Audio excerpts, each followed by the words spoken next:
Okay, so it's super loud. Let's take a look at what we've got here. Hi, I'm coming to you live from school. Here I am. So we're going to start learning a little bit about photosynthesis and respiration. This isn't the next thing I wanted to do with you guys in class.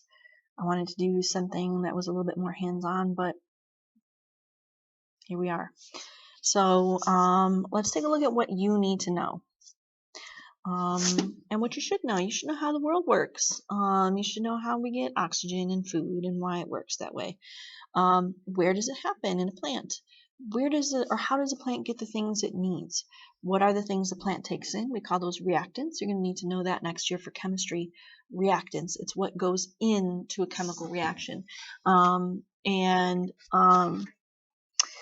A lot of times when you're looking at a chemical equation, sorry, this webcam has everything backwards for me.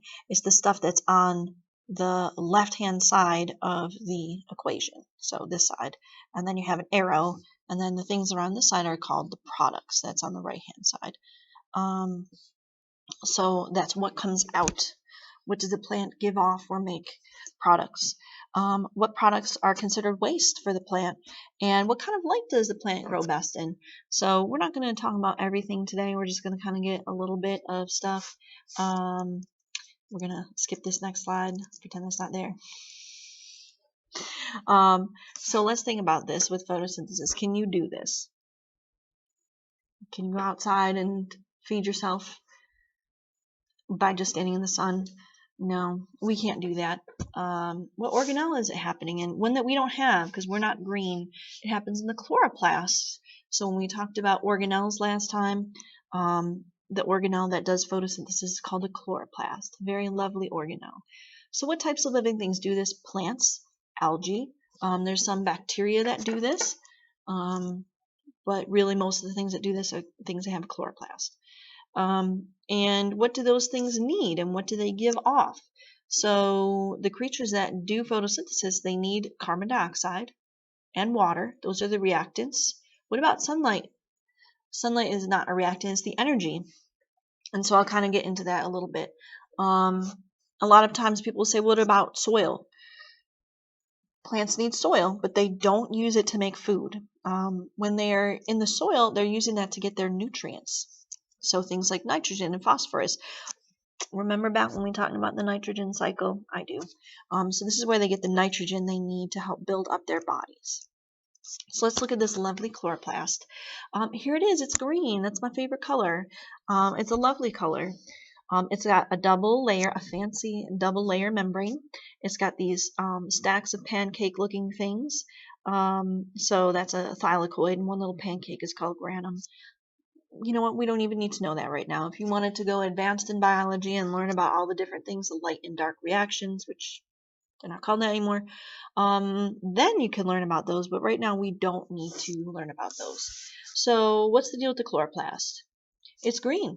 It contains a green pigment, like a color, like in paint, called chlorophyll. We're like borophyll, am I right? No, it's chlorophyll. It's a pigment and it's designed to capture light. And because it's green, it reflects green light back to your eye. That's why it looks green. So you can think of the chloroplast like the solar-powered power plant. It takes in sunlight energy and changes that energy into something else. And that something else is food. So here are the reactants. Okay, get ready for this hot animation. The reactants, what goes in? That's what we've talked about. You know that. They're water and CO2, water and carbon dioxide. Okay, well, what are the products? What does the chloroplast then make from those reactants, those ingredients? They make sugar and oxygen. And remember that happens in the chloroplast. So again, you'll be like, well, where's sun? Think of this like a recipe. Okay, so the water and the carbon dioxide are the ingredients. So when you're reading your recipe, those are the things that go in. Okay, it still doesn't explain the sun. Okay, well, where do you put your cookies after you mix all the ingredients and are getting ready to make the cookies? You put them in the oven. So the oven and the heat from the oven, that's not an ingredient, right? It's not. I don't think of the oven as an ingredient. It's where the baking happens. It's where the energy to turn those sugar and water and flour and oil and eggs, to turn all that stuff into cookies.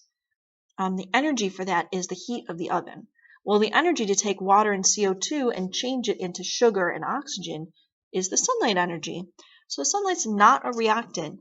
It's the energy source. Okay, so well, where are the plants getting these ingredients? From the soil? Water comes in through the roots, which are in the soil. So here are the roots. If you've ever messed around with a plant, you have roots down here. They're what takes in water. So they're the little parts that they're designed to suck up the water. And then what about the sunlight? The sunlight is absorbed through the leaves of the plant. That's why they stick out flat. Think of like a solar panel. They're flat so they can absorb the sunlight. So are most leaves. They look kind of like a leaf. And so that's where the plant gets the sunlight energy from. That's also where they're going to take in the CO2. Underneath the leaf, so if this is the top, at the bottom of most leaves are tiny little openings, little holes called stomata. And the stomata, they have two cells around them called guard cells that look like this. And the guard cells will open to take in CO2, and then they will close if it's really hot or it's nighttime and they don't need CO2. And then they will allow things to open up and enter the cell, and they close. That's why they're called guard cells. They kind of guard the opening. Anyway, so that's the stomata. Let in the CO2, and they also let out oxygen, sometimes a little bit of water. Do you ever walk around outside when it's really, really hot and you're walking through like some tall grass and you're like, oh, it feels like almost sweaty down by your feet and everything? Well, that's extra water that the plants are letting out through their stomata. It's almost like it's transpiration. You can think of it kind of like plant sweat. So that's all that we're going to talk about for today. What are the ingredients of photosynthesis? CO2 and water. Where does the energy come from to make this amazing thing happen? Sunlight. And what's the plant making? It's making sugar, that's called glucose, and it's making oxygen. Yay, thanks plants. What's the waste product? Is it sugar? No, it's the oxygen. The plant doesn't need the oxygen. It's just sort of like an extra thing that gets made. It wants the glucose. What does a plant do with sugar? What doesn't it do? So you can think of a sugar molecule like a Lego. So if we connect a bunch of those little Legos together, we can build something bigger. So the plant connects a bunch of sugars together to make a carbohydrate, and that uses it to build up its body. Plants are made out of carbohydrates, kind of like we're made of protein.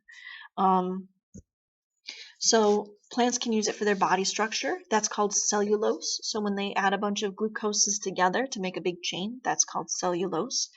It uses that sugar to make fruit, which is what the seed is in. And so when the seed is ready, that sugar will end up being food for the plant sometimes. Or it can make food inside the seed. There's lots of things that plants will do with their sugar. They use it to build themselves up, and then we use it to eat. So thanks, plants. But yeah, that's all we're going to talk about today, and that should help you with the work that you're going to be doing, which just is asking about different parts of photosynthesis and what's going on. All right, well, I will be around if you have any questions. All right, I'll see you later.